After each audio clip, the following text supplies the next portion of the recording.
Eu sou André Lázaro, diretor de políticas públicas da Fundação Santiliana, e estamos aqui hoje para uma conversa muito importante com a Januária e a Karina para pensar, conversar, conhecer o nosso curso de educação midiática, que a Fundação Santiliana criou em parceria com a Januária e está disponível gratuitamente no nosso site.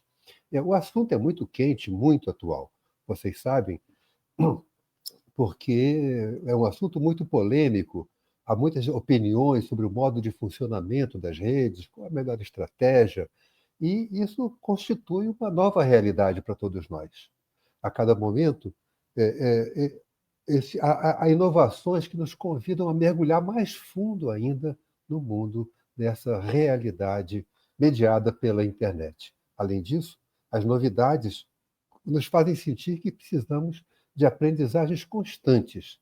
Então, a gente está muito contente de poder oferecer essa oportunidade, porque há uma transformação muito rápida na forma como nos comunicamos e aprendemos. Não sei se todo mundo sabe, né? Mas repara que coisa interessante. Em 2005, quando começou uma pesquisa sobre os usos dos computadores e internet no Brasil, 2005, apenas 17% dos domicílios urbanos possuíam computador. Já em 2014, 50% dos municípios, dos domicílios, perdoem, tinham computador e internet. E agora, 2024, 86% dos domicílios do país têm acesso à internet. Sobre os usos dos celulares, também lembrar uma coisa importante. A gente hoje usa com muita naturalidade os smartphones, esses celulares cheios de recursos e de aplicativos, mas, na verdade, o iPhone, que é um parâmetro, né, porque foi muito inovador quando tinha lançamento, ele foi lançado em 2007.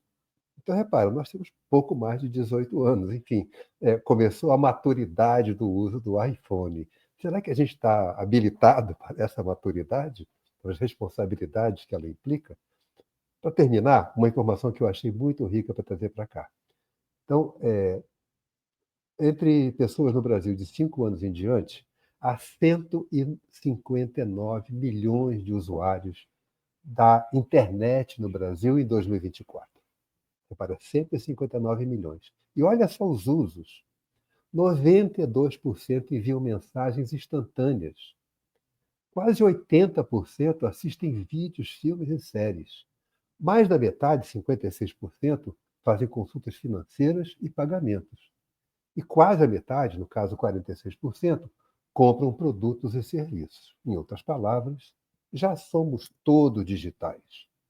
Já não podemos viver sem a internet, mas não podemos viver para a internet. Então, o nosso curso Educação Midiática para Ler e Compreender o Mundo é exatamente uma reflexão sobre o que precisamos conhecer sobre o mundo digital para poder usufruir daquilo que ele traz de bom, de rápido, em termos de comunicação, de informação, de acesso, mas também sobre o que precisamos evitar para impedir que a chamada desordem informativa ocupe o nosso cotidiano. Portanto, esse tema tão quente, tão atual, é que nos traz hoje aqui para conversar sobre o mundo digital e educação midiática. Temos nada menos do que a Januária Cristina Alves, que foi a idealizadora do curso. E também, para nos ajudar, a educadora Karina Escabora, que trabalha com as escolas atendidas pela Editora Moderna. Então, nós temos um material muito rico, pessoas muito bem informadas. Eu quero começar pela Januária. Bem-vinda, Januária. Você está boa? Tudo bem? Eu vou começar primeiro elogiando muito o curso que você organizou. É fantástica a riqueza de informações, os detalhes, as alternativas para você aprender. Eu queria saber como é que se deu esse seu interesse pela formação na área da educação midiática. Olá, André, olá, Karina e todos que nos assistem aqui, né, participando deste lançamento oficial do curso de Educação Midiática. É um prazer estar aqui com vocês. Olha, eu costumo dizer que a educação está na minha vida desde muito cedo, porque, na verdade, eu fui uma criança que descobriu o que queria ser na vida por meio das mídias. né? Eu era uma criança, morava em Garanhuns, Pernambuco, minha mãe era assinante de jornal, eu sempre gostei, obviamente, de inventar histórias, sempre gostei muito de ler, e um dia ela disse, olha, jornal, o suplemento infantil, chama Júnior, publica histórias de crianças, você não quer mandar a sua? E me ajudou, né? Eu lembro que a gente sentou lá numa máquina Olivetti para a gente datilografar a minha história, que eu mandei para o Diário de Pernambuco e que publicou. E realmente mudou minha vida, porque quando eu vi publicado, eu falei, nossa, é isso que eu quero ser uma jornalista. E isso é muito interessante, porque tem tudo a ver com a educação midiática, não apenas porque o meu texto foi publicado, mas porque os meus professores, a bibliotecária da minha escola, fizeram, assim, uma festa com aquilo, né? Minha professora de português colocou no mural da sala de aula, comentou o texto, a bibliotecária também colocou lá no mural, ou seja, então foi um acontecimento na escola, onde eu pude perceber que um texto escrito e guardado numa gaveta era uma coisa, agora um texto publicado, ele tinha um outro sentido. E para encurtar a história desse jornal, eu virei editora, quando eu entrei na faculdade de jornalismo, eu fiz a Universidade Católica de Pernambuco, e depois eu vim para São Paulo, para a Escola de Comunicações e Artes, para a ECA, fazer um mestrado, cujo tema era a influência, né, dos jornais na expressão e comunicação das crianças, né? Exatamente partindo da minha experiência, eu fiz um mapeamento de todos os suplementos infantis que circulavam no Brasil naquela época, foram 5 anos de pesquisa, a minha tese foi uma das pioneiras aqui para tratar desse tema, e eu assisti na ECA ao lançamento da Educomunicação, né? O professor Ismar de Oliveira Soares estava criando, não se chamava Educomunicação ainda, mas era leitura crítica da mídia, e desde então eu não fiz outra coisa a não ser fazer educação midiática e educação literária. Né? Fiquei 13 anos colaborando com a Folha de São Paulo, no programa deles Folha Educação, que era destinado a professores, exatamente para formá-los para utilizar o jornal em sala de aula, e aí definitivamente me apaixonei pela educação. Como escritora que sou, sempre digo que a educação midiática não existe sem a educação literária. No curso a gente tem um módulo que trata muito bem disso, e é por isso que o curso se chama também Para Ler e Entender o Mundo, né? Porque se a gente sabe o que acontece, se a gente tem acesso ao que acontece no mundo por meio das mídias, então não é possível educar, né, cidadãos conscientes, éticos, sem passar pela educação pelas mídias. Januária, que trajetória bonita. Bom, então, assim, em nome das crianças, a gente agradece o seu interesse, né? E também eu queria aproveitar essa deixa que você deu e mandar uma homenagem ao Ismar, professor Ismar, porque, de fato, ele é criador de uma área de conhecimento de grande relevância, né? Então, poxa, que história bonita, que história boa para você nos contar. Eu vou chamar a Karina para ela contar um pouco como é que ela se envolveu com essa agenda de trabalho com escolas e essa agenda que une comunicação e educação, né? A gente que é educador sempre fica feliz quando chega uma pessoa como a Januária, de outra área de conhecimento, e ilumina o nosso cotidiano, né? Então, bem-vinda, Karina. Obrigada, boa tarde a todos que nos assistem. Tudo bem, André? Tudo bem, Januária? Antes de mergulhar nesse tema tão necessário para as escolas e todos os seus integrantes, eu não posso deixar de expressar aqui a minha alegria por esse convite e pela oportunidade de compartilhar com vocês todas as minhas experiências. Como o André disse, eu trabalho como especialista de formação na Editora Moderna, atendendo escolas públicas atualmente. E trabalhando com a formação de professores, com a necessidade e com as dores, né, das escolas, eu continuo verificando e continuo ali no chão da escola.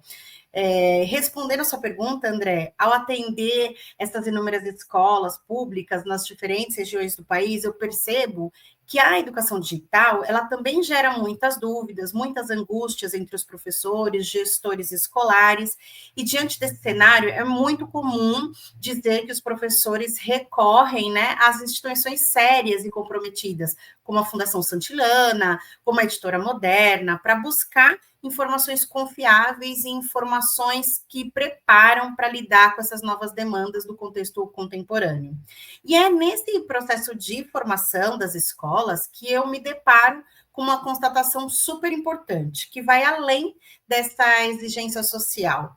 Tem um movimento crescente de educadores que já reconhecem essa urgência de formação em educação midiática, e também por parte da BNCC, que traz como algumas exigências, né, ela desvela essa importância desse movimento de trabalhar competências digitais e exige dos professores não apenas só a compreensão conceitual, mas também uma criação de um arranjo didático, pedagógico, que contém essas demandas de forma muito mais significativa.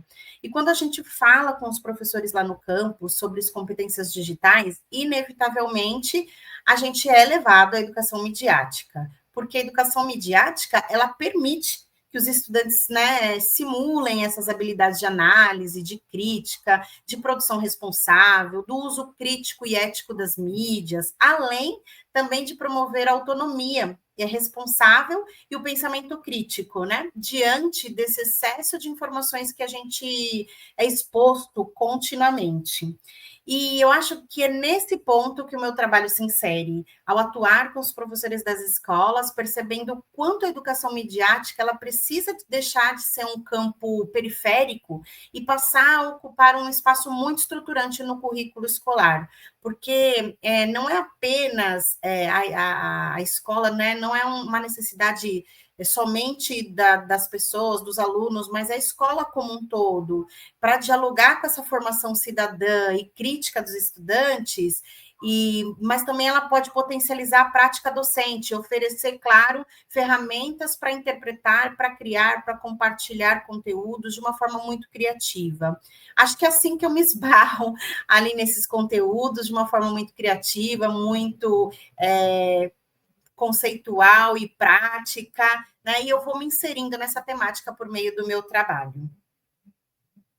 Poxa, que bom, Karine. Então, você tem já uma visão. Eu vou tentar explorar daqui a pouco essa sua visão do cotidiano escolar. Mas eu queria trazer, você traz uma questão interessante, né, do uso frequente e constante, mas eu queria perguntar para a Januária. Januária, tem um mito, na minha visão, mas eu queria eu te ouvir sobre isso, de que as nossas juventudes, e mesmo as nossas crianças, já nasceram num contexto digital. Portanto, são chamados nativos digitais, o que supostamente daria a eles e a elas um domínio maior dos recursos, dos equipamentos e dos usos.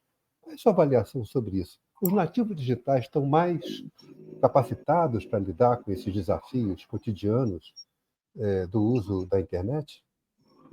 Pois é, né? A gente está profundamente equivocado, porque as pesquisas mostram exatamente o contrário, né? Que os nativos digitais são os mais afeitos a cair nas fake news, são aqueles que mais acreditam nas teorias conspiratórias, o que mostra que o mundo digital está para além, né, do teclado, está para além da técnica, né? Não adianta saber fazer vídeo, não adianta saber mexer no Instagram, fazer as lives e tal, se estamos falando, sobretudo, de conteúdo, né? Então, por isso que a educação midiática é tão urgente, né? Porque a gente precisa formá-los para além da técnica, né? Durante uma boa parte aí dos últimos anos, se investiu muito em criar as salas de informática, né, dar equipamentos, enfim, espaço maker, todas essas coisas, e tudo isso foi sendo criado, colocado na escola, e nada disso, de fato, preparou os meninos, né? Não que eles não tenham que saber programar, todas essas, aliás, a BNCC Computação chegou muito para trazer essas questões, isso também é importante, né, saber como é que funciona, mas a gente tem que, sobretudo, formar leitores que consigam ir além, né, do técnico e perceber a mensagem, o conteúdo. É sobre isso que, principalmente, a gente fala quando fala em educação midiática, em educação digital, né? Por isso que eu acho que é uma ponte inequívoca entre o real e o digital, porque aqui no mundo real também a gente precisa saber ler, interpretar. A gente tem um dado preocupante do último PISA, que deu conta que os nossos alunos de 15 anos, né, mais de 60%, não conseguiu diferenciar um texto de opinião de um texto de propaganda. Então, é sobre isso. Acho que é aí onde a gente tem que focar a nossa formação. É muito bom, Januária, você nos ajudar a desmistificar nessa ideia de uma naturalidade, né? Não uma naturalidade no uso desses recursos, né? A aprendizado, a práticas e a éticas, né? Eu queria voltar para a Karina, para um tema que eu tenho muita curiosidade, e creio que a maioria dos que nos assistem também terão. Karina, houve recentemente uma legislação nacional que proibiu o uso de celular nas escolas, né? Por um conjunto de critérios que eu creio a maioria das pessoas que trabalham com educação achou relevante essa preocupação. Você acha que nas escolas a tecnologia ainda é vista como uma ameaça?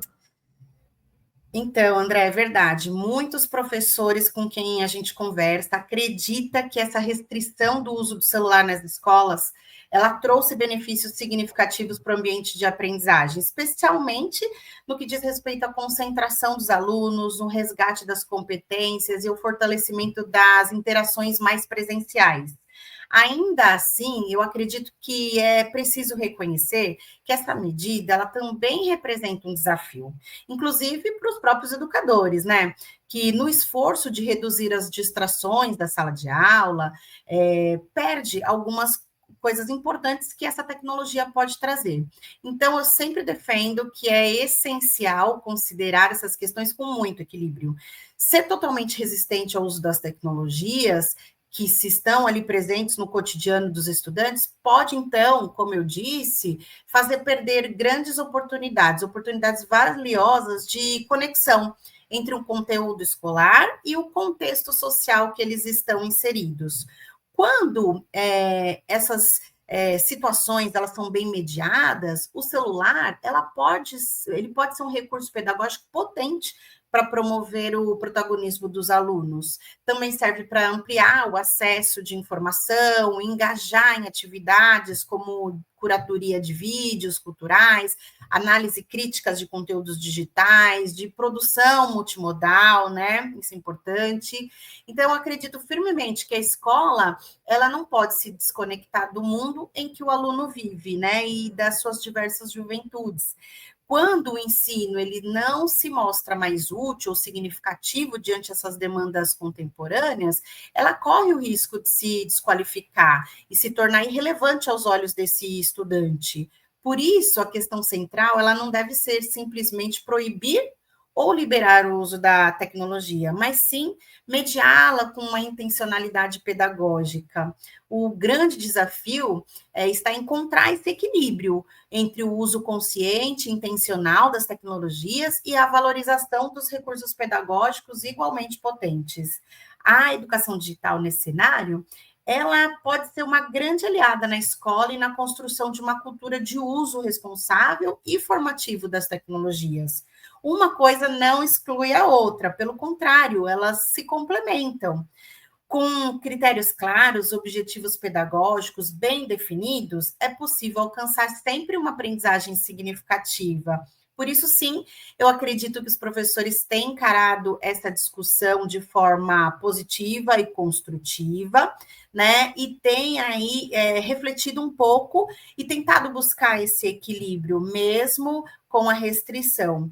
Embora eles achem, sim, que nesse momento a restrição ajudou a concentração, essa interação maior, eles já estão abertos a uma reflexão de forma mais positiva e construtiva.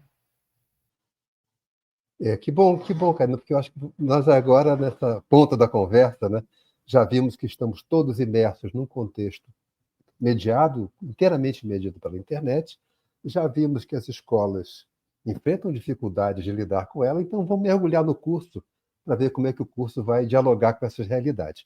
Eu vou pedir a Januária que ela comente com a gente o primeiro módulo do curso.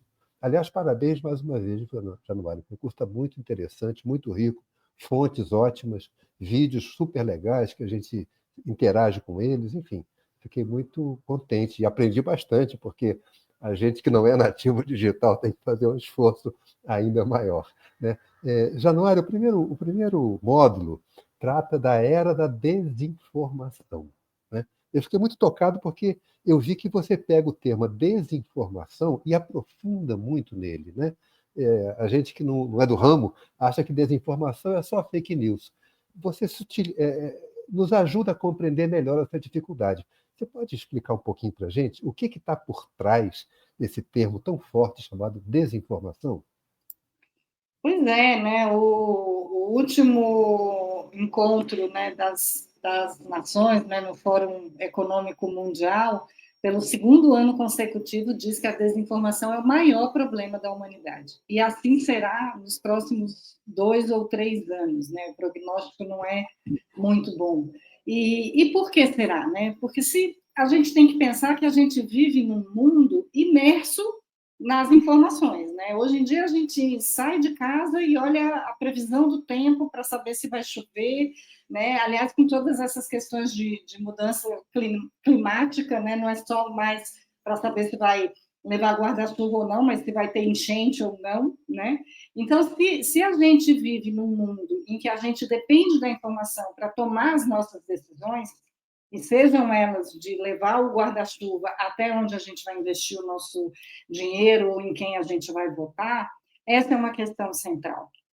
Então, a gente precisa prestar muita atenção nas informações que a gente acessa, nas informações que a gente curte, nas informações que a gente compartilha e também que a gente produz.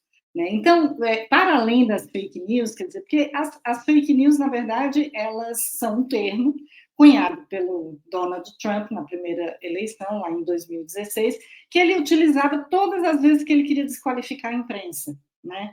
Então, quando saía qualquer notícia, que obviamente era, né, não era a favor ou não era o que ele pensava, ele dizia oh, fake news. Né? Então, passou a ser simplesmente a informação falsa, né? Ou a informação distorcida, ou a informação dada pela metade. Então, tudo isso são categorias de desinformação. E aí a coisa vai ficando mais complexa, né? Eu lembro que uma fala impressionante do Roberto Marinho era que a questão não era a informação que o Jornal Nacional, por exemplo, dava, mas a que ele não dava. Né? Ou seja, até a informação que é oculta, né? Ou aquela notícia que é dada apenas levando em consideração um ponto de vista, uma parte do acontecimento, mas, sobretudo, né, do que a mídia fala e como a mídia fala. Né? Então, se a gente não entender a importância da informação na nossa vida, o peso né, que ela tem, não só na vida individual, mas na vida coletiva, na vida do planeta, a gente não vai conseguir dar conta de fazer as transformações que o mundo precisa que a gente faça. Então, a gente está falando, sobretudo, da formação desse leitor capaz de desconfiar minimamente da primeira informação que aparece na frente dele. Eu queria explorar um pouquinho mais o primeiro módulo, Januária, que eu acho que é muito rico. Então, você também comenta uma informação que não é falsa, obrigatoriamente, né? Mas ela partiu de uma boa intenção, mas ela é parcial, ela é fragmentada, ela é sectária, porque a fonte era. Como é que você imagina que se pode trabalhar para assegurar a fidelidade da informação? Pois é, a ONU, inclusive, criou um termo, né, a integridade da informação. E eu acho que foi um termo muito feliz, né, o que seria a informação íntegra, né? E aí a gente tem discutido muito essa questão das narrativas, né? E virou uma palavra da moda também. Ah, isso é uma narrativa, né? O que, na verdade, é um jeito de contar a história. E a gente sabe, né? Eu uso sempre um exemplo muito interessante. Eu, como repórter, vivenciava isso nas coletivas. Tem uma única pessoa falando uma única vez, e ali estão 50 repórteres escutando a pessoa falar aquilo, não é outra coisa, é aquilo. Aí, no dia seguinte, você vai ver, tem 50 matérias diferentes sobre o mesmo tema. Né? Então, assim, a gente primeiro precisa desmistificar que existe objetividade. Né? A objetividade jornalística é um mito, não existe. Todo mundo escreve, enfim, se expressa, conta a história a partir dos seus referenciais, dos seus interesses. Né? Então, por isso que muitas vezes a informação é dada pela metade, ou tem uma manchete que destaca a informação. O que a gente tem que ter cuidado, né? E, por exemplo, no caso do Felipe Neto foi muito isso, né? Muitas pessoas, na hora que viram ele falando que vão me candidatar à presidência da República, não se deram ao trabalho de ver nem o resto do vídeo, para poder analisar, porque aos poucos, se você fosse, né, ouvindo, prestando atenção, você ia entender que aquilo era uma paródia, né? Ele estava sarcástico e etc. Então, como a gente vive nesse modo acelerado, né? Eu brinco que é o modo 2x do WhatsApp, que ninguém aguenta mais nem ouvir o recado na velocidade normal. Então, a tendência da gente é isso, é olhar a manchete e achar que já sabe da notícia, né? E a gente tem que compreender que esse universo informacional é cheio de nuances. Então, a formação desse leitor passa por um leitor primeiro desconfiado, depois um leitor que tem como prática, né, buscar mais de uma fonte sobre aquele mesmo tema, né, um leitor que procura também analisar, não é só receber a informação, mas é fazer algumas perguntas básicas, né, a quem interessa, a quem beneficia. Então, eu acho que isso é um exercício. A gente aprende e a gente ensina, né, isso que é fundamental, mas a gente precisa exercitar, a gente não nasce sabendo. E é por isso que eu acho que a educação midiática ela tem se tornado fundamental para a formação de todos os cidadãos, né? Não é só na escola, mas em todos os espaços. Muito bom, Januária. Eu refletia sobre isso, né? O curso, embora com foco em professores e professoras, é um curso para todos os cidadãos. Né? O nosso desafio como educadores é aprender e ensinar. Né? E eu estava lembrando de um comentário do Paulo Freire, que ele falava muito sobre essa dialética de que quem aprende ao ensinar aprende mais e quem está ali ensinando também aprende ao ensinar. Quer dizer, essa dialética permanente. Aí eu vou perguntar para a Karina. Karina, o segundo módulo do nosso curso, Educação Midiática para Ler e Compreender o Mundo, está voltado à preocupação com a escola, né? Como desenvolver a educação midiática na escola. Você tem uma prática muito grande de conhecimento da vida das escolas. Como anda esse tema na vida escolar? Olha, André, nos encontros formativos que nós promovemos com as escolas e com as redes, nós percebemos que a educação midiática, ela é uma temática cada vez mais presente na demanda dos professores. E existe sim um interesse real em compreender como é que eles podem integrar os diversos recursos midiáticos às práticas pedagógicas. E eles também querem ir muito além do que só o uso da tecnologia de maneira superficial. Nesse momento, o professor ele quer e ele também precisa aprender como lidar com esse avalanche de informações que circulam diariamente, né? E como ajudar seus alunos a desenvolver habilidades fundamentais do cotidiano, como interpretar dados, analisar criticamente conteúdos, reconhecer fake news, entender diferentes pontos de vista e até trabalhar conteúdos virais sob uma abordagem mais pedagógica. Muitos dos educadores que participam das nossas formações, eles nos dizem que querem sim saber como transformar essas informações em conhecimento com um significado, para trazer para essa atualidade, para esse jovem, para essa sala de aula, uma orientação, né? De repente, como produzir mídias, como trabalhar com responsabilidade e consciência. E nas escolas nós vemos algumas iniciativas nesse sentido, principalmente por meio de parcerias, como com instituições formadoras, com meio de projetos pedagógicos que integram mídia, leitura crítica e produção digital. Mas eu acho que ainda é necessário ampliar esse movimento, né? E garantir espaços de formação continuada e construir referências didáticas que dialoguem com esse chão de escola. E o que a gente constata, então, é que os professores eles reconhecem essa importância de formação, mesmo aqueles que ainda demonstram medo, insegurança em relação ao tema. Eles compreendem hoje que a educação midiática não é mais um modismo, mas uma necessidade super urgente. É interessante, Karina, porque no seu comentário você destaca bastante esse lado, vamos chamar, construtivo, que os recursos midiáticos oferecem para a formação pedagógica dos professores e, portanto, para o desenvolvimento do trabalho com os estudantes. E, de fato, é uma riqueza enorme. Agora, também os riscos, as ameaças. Uma delas é o cyberbullying. Nós, infelizmente, temos tido notícias de algumas práticas muito tristes, né? Que se tornam formas de violência contra pessoas, às vezes usando argumentos racistas ou outras formas de argumentos que desqualificam as pessoas. Como é que você vê a preparação das escolas para lidar com esse aspecto mais ameaçador que traz a convivência no universo da internet?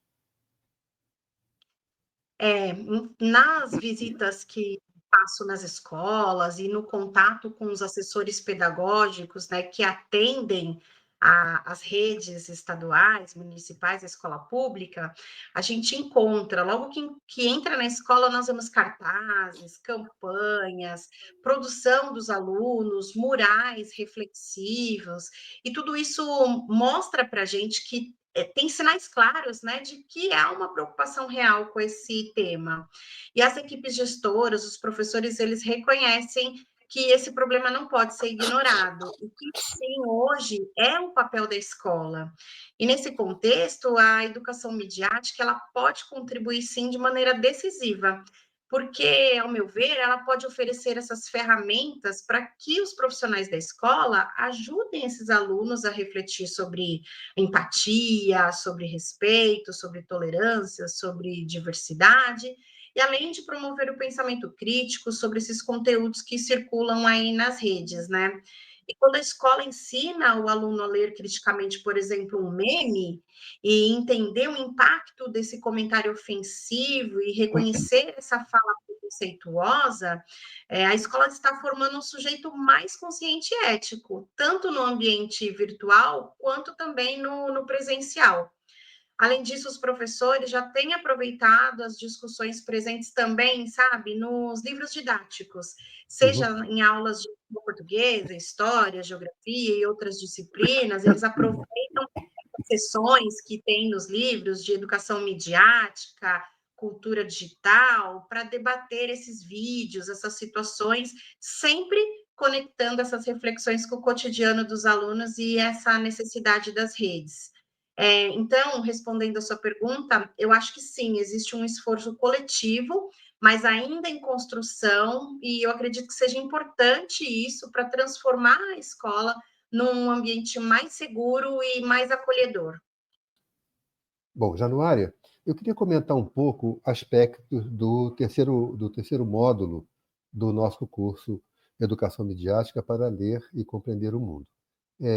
Você fala no terceiro módulo sobre temas fundamentais da educação midiática e levanta as seguintes questões.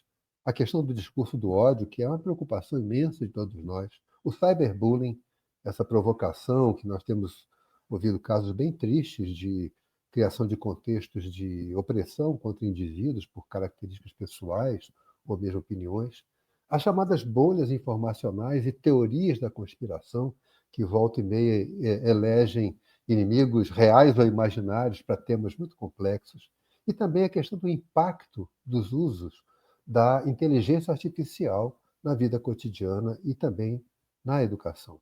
São todos temas muito importantes e urgentes. Na sua avaliação, como é que a escola pode criar um ambiente seguro para tratar desses temas?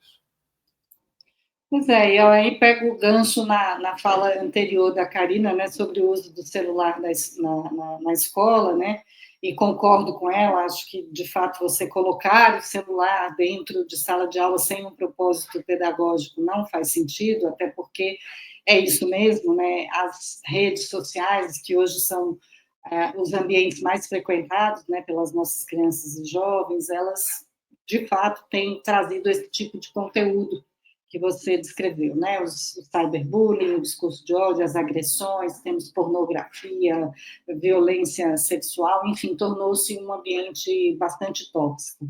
E é por isso que eu acho que o tema tem que estar na escola, né? Então, muita gente diz assim, mas o bullying é uma coisa que sempre houve. Ou, sim, eu lembro que na minha época tinha o rolha de poço, o quatro olhos, né? A gente, né, é cruel, criança e adolescente arrumam os apelidos doloridos, né? Mas era um contexto em que isso acontecia na escola, dentro da sala de aula, é o que eu chamo de contexto controlado, onde o professor, o coordenador pedagógico, o diretor da escola, tinha o controle e tinha a possibilidade de intervir na hora. Né? Hoje, nesses ambientes virtuais, tem alunos e alunas que isso não há paradeiro, né? Porque sai da escola e continua no grupo do WhatsApp, continua lá nas redes sociais, ou seja, isso vai degradando a autoestima, vai destruindo, né, o companheirismo, a amizade, pela sua constância, velocidade e pelo alcance. Né? Hoje, quando a gente fala, né, no uso dos dispositivos digitais, a gente fala sobretudo em escala e em velocidade. E para isso a gente não está preparado. Então, né, levar essas questões para dentro da sala de aula, seja para discutir numa roda de conversa, não necessariamente tem que estar com o celular na mão, né? Mas discutir o que ali acontece, né? E principalmente retomar a questão dos valores, da ética, né? O que pode, o que não pode, né? Pode agredir o outro, você na porta da escola você pode xingar o outro, não pode, então também não pode nas redes sociais, né? Então, voltar um pouco a transmitir, né, os limites. Ao mesmo tempo em que o celular tem muitas possibilidades, a gente está esbarrando na questão da regulação, dos limites. E, nesse sentido, o lugar da educação ainda é na escola, né? E que bom que é. Né? Então, é ali que as coisas têm que ser discutidas, mostradas. Eventualmente, sim, vamos abrir o celular, deixa eu te falar o que você faz se você recebe um assédio de um desconhecido que te fala, que te mostra coisas que não, né, não são adequadas para você, como é que você denuncia, né? Enfim, tudo isso faz parte do papel da educação, do educador. Então, eu acho que a escola tem, nesse sentido, um papel privilegiado. Obviamente, sem o apoio da família e de toda a sociedade, não será possível, né? Não dá para a gente dizer que na escola vai se resolver tudo ou que a educação midiática vai resolver tudo, né? Muito pelo contrário. É um tema complexo, né? Bastante multifacetado, e a gente só vai conseguir lidar com ele se a gente se entender como sociedade, né? E como todos responsáveis por educar cidadãos digitais mais críticos, éticos e conscientes. Januária, eu vou aproveitar essa deixa tão forte que você passou para te colocar duas questões que me preocupam bastante. A primeira, a questão eu acho que você chamou atenção para um ponto fundamental, que é como é que a família entra nessa história, né? Por isso que eu acho que o curso que vocês organizaram tem esse mérito, porque ele é para todo mundo. Como é que você vê o papel da família nessa educação midiática? Pois é, né? Então, como você falou no começo, né? Estamos todos imersos na internet. Então, todos nós, né? A gente trabalha hoje com a internet, estamos nós aqui trabalhando, né? A gente utiliza, né, para a gente se relacionar também, tem um parente distante, tem um amigo. Então, todos nós estamos com essa questão na nossa vida. Né? Como é que a gente faz um uso equilibrado da internet, das redes, como a gente aproveita as funcionalidades, né? Como é que a gente pode ter uma vida digital um pouco mais saudável. Então, muitos pais ficam angustiados porque eles dizem exatamente isso, assim, né? Eu não estou dando conta, né, de equilibrar o meu tempo de tela. Quando eu vejo no domingo, eu estou respondendo já a mensagem, né, para segunda-feira já começar com um pouco mais de folga, porque a gente tem acesso 24/7, 7 dias da semana, 24 horas por dia. né? Então, é uma questão que se coloca para todos nós. Então, eu acho que, como a família é a primeira célula da sociedade, os combinados têm que acontecer ali, né? Então, eu lembro, assim, tenho um filho com 25, outro com 23, quando começou-se a usar celular, já era um combinado, não usa celular na mesa, né? Quando a gente estiver num encontro social, recebendo visitas em casa, não usa celular, né? Tinha um horário para esses meninos eventualmente jogarem videogame. São pequenos combinados que parecem bobos, mas que fazem parte dessas regras que a gente tem que construir para ter um bom uso. E, principalmente, conversar muito sobre o que esses meninos veem, sobre o que eles gostam. Eu tenho um trabalho interessante com influenciadores digitais por meio do Redes Cordiais, que é uma organização que faz educação midiática para os influenciadores. E eles dizem muito isso, né? Que os jovens, as crianças, os adolescentes vêm em busca deles para resolver N tipos de problemas. E por que eles vão até os influenciadores e não vão até o pai, a mãe, o professor? Né? Então, eles falam dessa importância da escuta, de estabelecer essa conexão. Né? Então, acho que o celular também pode ser um início de conversa. O que você está vendo aí? Ah, me fala, esse influencer que você gosta, o que ele fala de tão legal? Qual é o assunto que ele aborda? Me mostra. Ah, está jogando esse game? Eu lembro que uma das vezes que eu falava, esses games só tem tiro, não sei o quê, o meu filho mais velho sentou comigo e disse, vou te mostrar um game que é só mitologia grega. Já que você gosta tanto, vou te mostrar. Está aqui Zeus, está aqui Hera, está aqui Afrodite. Eu fui me desmontando aquilo. Porque quando eu vi, a gente estava jogando uma coisa muito, muito bacana. E ele estava aprendendo sobre mitologia de um outro jeito, que era diferente de eu ler para ele, né, todas as histórias da mitologia. Então, a gente também tem que quebrar os preconceitos, né? Eu acho que isso é muito importante. Os meninos falam muito, né? Os adultos acham que tudo que a gente faz na internet é besteira. E não é. Então, que tal perguntar, né, o que vocês fazem na internet e, com isso, ir estabelecendo conexões. Né? Eu acho que a grande palavra, não à toa, né, é conexão. Que tipo de conexão que a gente quer estabelecer? Januária, eu queria pegar mais um ponto da sua fala anterior, que me lembrou um comentário, aliás, muito popular e muito repetido, do grande Anísio Teixeira, né? Uma pessoa fundamental da educação brasileira, um homem que criou a CAPES, criou o INEP, quer dizer, um homem de grande valor e de muita coragem democrática. E ele falava sobre isso, né? Que as democracias só vão prosperar quando nós formos capazes de desenvolver a grande máquina democrática, que é a escola pública. Você acha que hoje essa máquina está sendo superada pela máquina da internet como formadora de cidadania? Não, né? Eu acho que a escola ainda é. Eu tenho andado aí Brasil afora, né? Por conta das palestras, dos grupos, de muitas escolas também que eu tenho ido para fazer a pesquisa, né? O chão da escola é precioso e esse chão da escola é insubstituível. Isso eu acho, porque lá tem um tipo de conexão e de encontro que as redes jamais vão proporcionar. Né? Agora, o que eu acho que falta, né, nesse sentido, é uma política pública mesmo. Acho que é importante ter um currículo de educação midiática. A gente tem aí algumas iniciativas desse governo, né, no sentido do próprio Ministério da Educação disponibilizar materiais, né, porque é tudo muito novo também. Né? A gente tem poucos países no mundo que tem, né, um currículo estruturado dessa área de educação midiática e, sobretudo, a gente precisa formar o professor, né? O professor David Buckingham, que é uma das minhas grandes referências, eu tive o privilégio de indicar a tradução do livro dele, o Manifesto pela Educação Midiática, fiz o prefácio, e ele lançou um manifesto exatamente para fazer um balanço, né? Porque na Inglaterra, né, ele é minha fonte desde que eu comecei a estudar esse assunto há mais de 30 anos atrás, ou seja, eles já caminharam muito. E ele diz claramente, não conseguimos ainda chegar lá.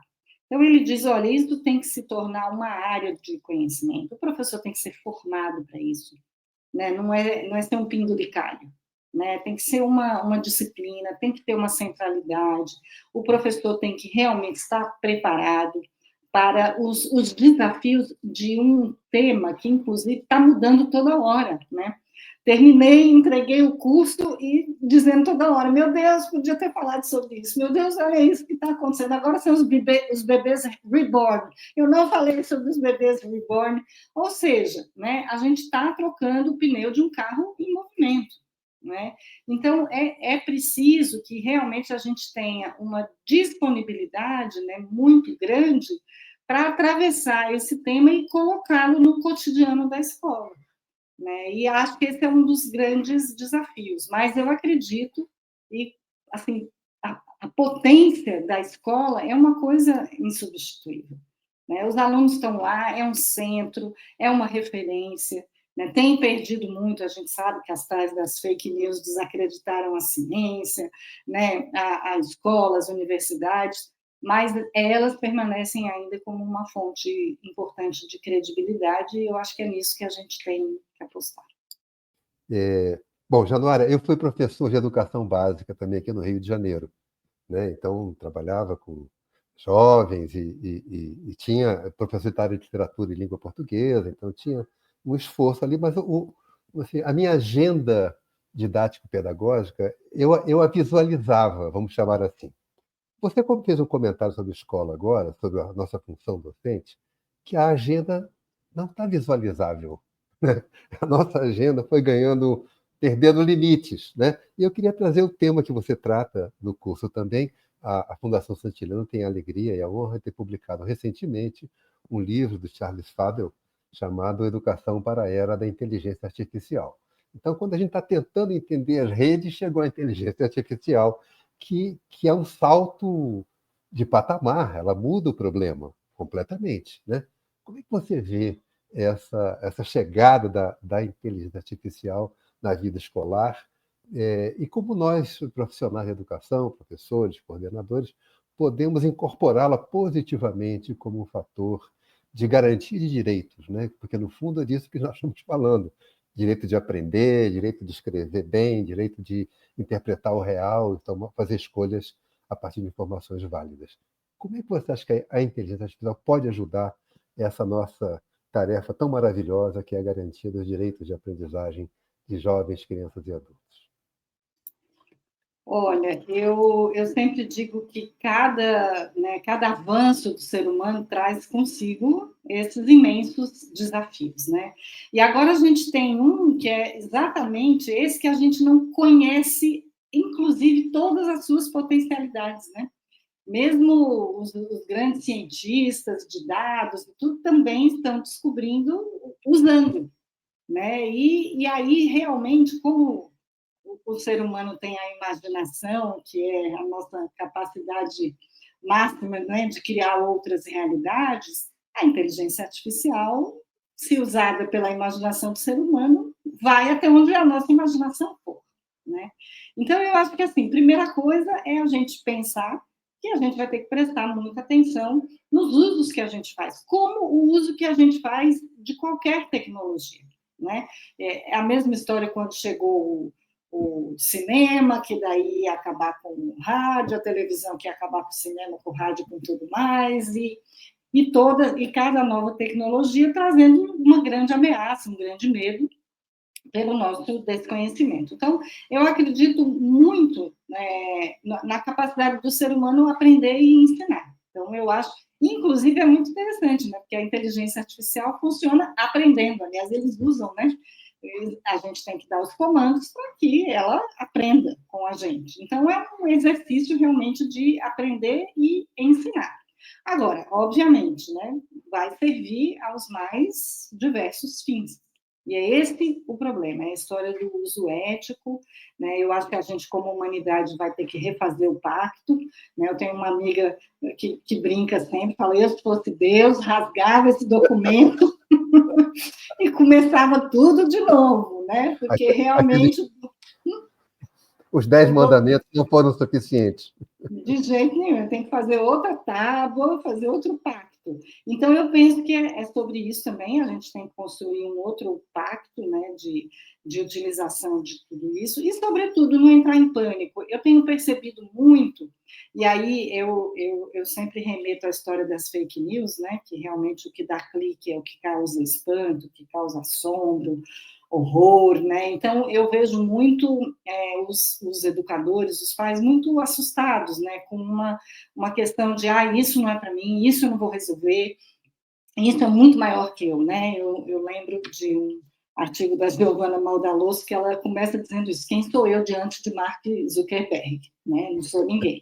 Então, eu não acho que é bem assim, né? Eu acho que a gente tem, inclusive, o poder de pressionar os governos, as nações, para regular, que eu acho que isso é importante, né? Fazer esse pacto. E aí, como cada cidadão individual pode atuar nesse sentido, de cobrar seus direitos, de tomar cuidado com as suas informações, né? E, principalmente, né, regular o tanto de tempo que a gente passa, que informações a gente está fornecendo, né? Como é que a gente está se expondo diante desses meios digitais, para a gente entender como é que nossos dados são usados, né? Cobrar das plataformas uma transparência em relação a esses algoritmos, né? Como é que eles nos entregam o que eles nos entregam. Então, tudo isso está também na nossa mão, não, obviamente, não só nela, por isso que eu digo que é um pacto coletivo. Né? Agora, a gente simplesmente sentar e chorar, não podemos nos dar a esse luxo. E aí também descobrir as funcionalidades que são interessantes para a humanidade. Né? A inteligência artificial está fazendo coisas maravilhosas na medicina, por exemplo, né? Doenças que estão sendo descobertas, curas, né, que estão sendo promovidas por meio dessas pesquisas. A gente tem, então, vamos investir, né, aonde nos beneficia.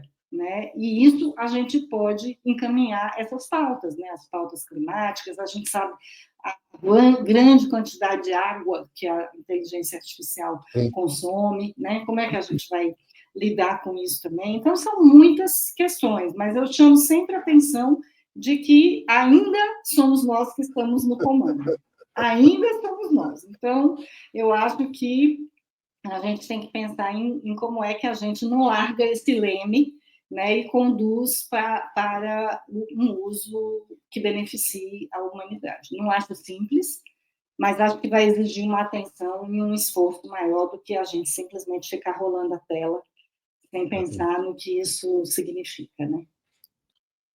Karine, então eu vou te trazer uma questão que eu acho delicada, mas já vi que você, pela convivência e pela sua prática profissional, você vai me ajudar a entendê-la. Como você vê a possibilidade da escola induzir, seduzir, vamos usar uma outra expressão, as famílias para uma apropriação dessa dimensão da educação midiática? Você acha que as escolas podem conseguir que as famílias também se interessem por essa formação? Porque uma coisa do curso que você ajudou a montar com a Januária, que me tocou muito, é que ele é um curso muito denso e muito amplo. Então, ele não é um curso preocupado em dar respostas imediatas, o faz assim ou faz assado. Não, ele está preocupado em entenda essa questão, entenda esse universo, entenda esse novo mundo e use seus valores éticos para trafegar nele. É possível a escola ser uma mediadora com as famílias para a educação midiática? Sem dúvidas, eu hoje acho que a escola ela é uma oportunidade, né, desse diálogo com as famílias. Então, principalmente o curso que é organizado, né, pela Januária, ele traz esse diálogo de uma forma muito contextualizada. Então, a partir de um repertório que o aluno conhece, que é comum também às famílias, a gente pode instigar as reflexões, gerar temas para as reuniões de pais, trazer ali uma temática ou outra que algum pai possa contribuir com a sua experiência, com as suas situações cotidianas, enfim, eu acho que ali nesse curso tem sim potencialidade para a gente utilizar nesse diálogo com a família, trazer a família para perto da escola, ampliar esse diálogo e trabalhar como um suporte, né? Porque muitas vezes a escola acaba tendo esse papel de dar informações mais precisas, de trazer um repertório para a família e contribuir ali com a vida, né, da criança ali na escola e junto com a família. Eu acho que sim, nós podemos utilizar o curso para esse diálogo com as famílias. Eu queria trazer um tema, que é um tema bem novo e bem delicado, né, para todos nós educadores, que é a chegada da inteligência artificial, né? Então, é uma invenção fantástica, maravilhosa. Eu estou aprendendo a usar aqui algumas coisas ainda e fico surpreso com a rapidez e com a precisão com que ela responde algumas questões que a gente leva. Mas muitos da área da educação ficam temerosos de que esse recurso venha a substituir o trabalho docente. Então, eu queria saber de você, você conhece trabalhos que têm usado a inteligência artificial nas escolas de educação básica? Qual é a sua avaliação dessa presença tão nova hoje no ambiente educacional? Ai, André, conversando com os professores, eu percebo que ainda existe sim esse receio por parte de muitos, né? É um temor e é até compreensível, né? Porque é tudo muito novo. Mas acho que é importante reforçar que a inteligência artificial ela não substitui o professor, né? Ela pode, na verdade, ampliar a sua atuação e otimizar esses processos pedagógicos. E o que a gente tem visto é que uma parte já significativa dos professores já tem incorporado ali as questões da inteligência artificial nas suas práticas com criatividade e com uma intencionalidade pedagógica. Muitos que eu acompanho, eles já estão usando ferramentas baseadas em IA para aprimorar os seus planejamentos, para elaborar uma sequência didática, para construir rubricas avaliativas, né, para gerar planos de aulas mais personalizados. Uma questão que eu achei muito bacana de uma professora do interior é que ela usa a IA para adaptar as atividades aos diferentes níveis de aprendizagem e criar materiais de apoio com base na necessidade real da turma que ela tem. E foi muito bacana conhecer essa ação dessa professora, né? E além disso, a IA ela tem sido usada também como apoio na correção de textos, na identificação de padrões de erros, sugestões de feedback individualizado para esses alunos e até mesmo na curadoria digital, né, confiável, economizando assim um tempo do professor. E quando a gente economiza esse tempo nesse trabalho, isso permite que a gente foque mais no acompanhamento dos alunos, que a gente esteja mais próximo, que a gente entenda realmente aquilo que ele precisa. O professor que compreende esse potencial da IA, ele mantém, né, e mantém seu papel central como mediador ali do conhecimento, ele consegue utilizar essa ferramenta como aliada no processo de ensino-aprendizagem.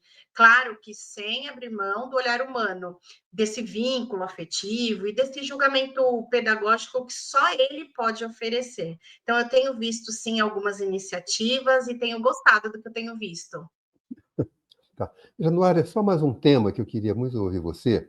O quarto capítulo, o quarto módulo, trata dos desafios da educação midiática na atualidade. Um deles você já falou, que são as novidades que vão chegando e nós precisamos correr atrás delas, né?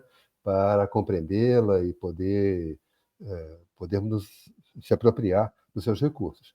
Como você vê esses desafios da educação midiática nesse momento em que você acaba de entregar um curso maravilhoso, rico em informação, de fontes e de preocupação na garantia dos direitos? Eu acho que, de fato, colocar o tema em discussão, né, ampliar o conhecimento a respeito dele, é o primeiro passo, né? Acho que o curso mostra isso muito, muito bem quando a gente tentou pensar um curso para o Brasil, para a América Latina, né? São Brasil mais 18 países, no sentido de transformar isso numa agenda mesmo, né, que possa ser discutida e aplicada nas mais diversas instâncias, né. Então, acho que o fato de uma fundação como a Santillana também disponibilizar isso, né, de maneira gratuita, contribui muito para a gente tornar esse tema um pouco, é isso que eu falei, né? Não torná-lo uma coisa tão inviável, tão mística, tão fora da realidade, né? Na verdade, tem um termo que eu gosto, que o Luciano Meira, ele usa bastante, né? Que o Silvio Meira que usa, que é o mundo digital, né? Ou seja, não tem mais um mundo físico e digital, tem um mundo que é físico e digital. Né? Então, colocar essas questões um pouco mais no chão, né, na nossa realidade, e entender que mesmo que a gente vá para um morro no Himalaia, desliga o celular e tudo, a gente vai ser influenciado pelo que acontece online, porque as mudanças climáticas estão tendo um impacto muito grande pela desinformação online. Então, ou seja, né, estamos todos mesmo, até o pescoço, envolvidos nisso. Então, eu acho que é muito importante a gente trazer isso mais para perto, para o grande público, né? Como você falou, o curso é para professores, mas, no fundo, é para qualquer um de nós que tem interesse em ser um cidadão digital mais consciente, e acho que é o nosso papel, é o nosso pedaço, né? No momento que a gente está vivendo, é nisso que eu acredito. Januária, eu vou pedir para você fazer uma despedida do nosso encontro de hoje, mas eu queria destacar dois aspectos aqui na nossa conversa. Uma, a sua visão muito realista dos desafios, e a outra, a sua visão corajosa de cidadã das oportunidades que essas tecnologias oferecem, né? Então, agradecer a você por isso, né? Não nos conduzir para uma visão pessimista, mas uma visão responsável desse desafio. E que mensagem você deixa para os que nos acompanham, professores, professoras, mas também pais, gestores, jovens e adultos, frente aos desafios do mundo midiático? Eu acho que, né, é o que eu falei, sentar e chorar não é opção, desistir não é opção, né? E eu realmente acredito nisso, né? E quando eu vejo, né, crianças, jovens, eu apresento um podcast muito bacana que chama Curtir, e daí, em que eu escuto junto com a Laura Matos, os jovens falando da sua relação com o universo digital. Tem muita coisa boa acontecendo, né? A gente vai às escolas públicas, particulares, e eles se colocam, eles estão criando comunidades. Outro dia, né, entrevistei um menino que era presidente do Grêmio da escola, e o que ele faz nas redes, criou a página do Grêmio. Enfim, é uma mobilização, e que ele, claramente, ele contou para a gente, ele falou, eu consigo muita coisa pelas redes. Né? A gente tem uma comunidade, a gente tem uma potência nisso. Então, também a gente não pode ser pessimista achando que criamos uma máquina mortífera. Não é isso, né? A gente tem que, de fato, primeiro, acho que fazer uma escuta cuidadosa, né? E não só das crianças e jovens, a gente tem, por exemplo, uma população de idosos que tem preocupado muito, porque tem sido vítima de golpes, né? Tem sido vítimas de desinformação massiva. Ouvir essas pessoas sobre o que elas precisam, né? Que ferramentas elas precisam para a gente poder ajudá-los a ter uma convivência digital, porque excluir digitalmente é a outra ponta. A gente soube bem na pandemia o que aconteceu com as pessoas, com os alunos que não estavam conectados. Olha a defasagem que teve. Então, a gente também não pode excluir, né? Não se trata de polarizar, né? Não estamos aqui para defender o sim ou não, mas a integração de todas as coisas. Então, eu tenho muita esperança que a gente ainda vai conseguir fazer coisas muito boas, né, utilizando todas essas ferramentas. E, de novo, eu digo, né, é a inteligência humana que está fazendo tudo isso. Né? Então, é no humano. Acho que o Bernard Charlot deu uma palestra muito bonita que eu ouvi no começo do ano aqui, e ele dizia isso, o desafio da gente é continuar sendo humano no mundo digital. Né? Então, a gente não pode esquecer, né, que é em torno disso que se trata, como é que a gente é um ser humano melhor uns para os outros. Então, vamos esperançar, como diria Paulo Freire. Olha, Januária, é muito bom te ouvir, e tão legal você trazer essa ideia da humanização, né, do Bernard Charlot, e vários colegas meus hoje, com quem eu converso, dizem isso: ou a educação recupera a sua força humanizadora, ou ela perderá sentido. Então, obrigado por nos trazer essa esperança, e mais do que a esperança, os caminhos para realizá-la pelo curso de Educação Midiática. Então, muito obrigado a você, espero reencontrá-la em breve. Muito obrigada a você, a Fundação e a todos que me ajudaram. A Karina, né, fez um trabalho de apoio a gente na construção do curso, que eu agradeço muito. E vamos continuar conversando, né? O curso está aí, mas, como eu falei, né, o carro está em movimento. Então, a gente tem muita coisa ainda para falar sobre esse assunto, seja lá no curso ou fora dele. Então, muito obrigada. Obrigado a você. Poxa, Karina, nós estamos chegando aqui ao fim, mas eu queria primeiro te agradecer, né, porque você vem de uma vivência muito próxima do cotidiano escolar e você nos traz uma imagem muito equilibrada entre aquilo que são os riscos, as preocupações, mas também são as conquistas, os avanços e os aprendizados que estamos tendo, né, que as escolas estão tendo e levando a seus alunos. É tão legal que você trabalha na escola pública junto à Editora Moderna. Então, eu queria que você deixasse para a gente aqui uma mensagem final e te agradecer enormemente pelo trabalho, pela presença e pela participação na elaboração do curso. Uma mensagem final para os nossos pais, mães, para os próprios jovens, né? E também para os nossos professores e professoras. André, Januária, eu quero deixar então aqui uma mensagem também para os meus amigos parceiros da escola que realizam, né, essa formação aí junto à Editora Moderna. Quero dizer que a educação midiática, a formação em educação midiática, na verdade, ela é uma possibilidade de abrir portas para novas formas e novos olhares do mundo. A escola e os processos de aprendizagem são muito diversos hoje.